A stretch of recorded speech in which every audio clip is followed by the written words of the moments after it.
We don't know whether this is much ado about nothing. The four-paragraph document is nothing more than an aspirational letter of intent. It is not a treaty. It has no binding language, with one narrow exception that I'll mention. It creates no hard law obligations. It's what we international lawyers would say is the softest of soft law. There are no dispute resolution mechanisms. Now, on the one hand, as the ambassador quite rightly pointed out, it is a positive development that we have moved from July 2007, when then candidate Barack Obama raised the possibility of meeting with the North Korean and other leaders, Cuba and Iran. And he was lambasted for that by both conservatives and including by Hillary Clinton, who said that was irresponsible and frankly naive.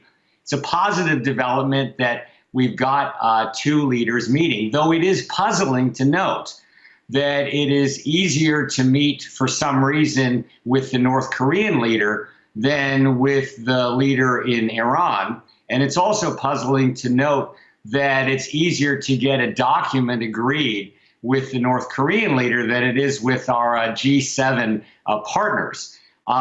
That said, the four paragraphs, again, are very, very loosely worded. The first one is nothing more than an aspirational statement of intent for peace. The second talks about joint efforts, again, to build peace on the Korean Peninsula, as you quite rightly point out.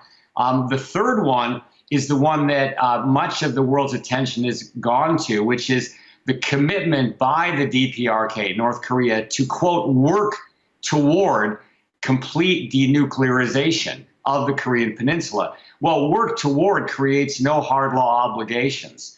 What does that mean? A reporting requirement? Does it mean allowing IAEA inspectors?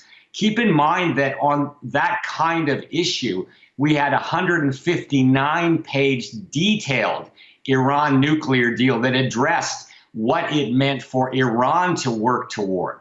And then finally, the important, though narrow, hard law obligation is that the North Koreans agree to return immediately the remains that have been identified of all POW and MIA from the Korean War. Even that is not the best worded, because are we talking POW and MIA remains of only U.S. troops, or would it be of all troops who fought bravely and lost their lives in Korea?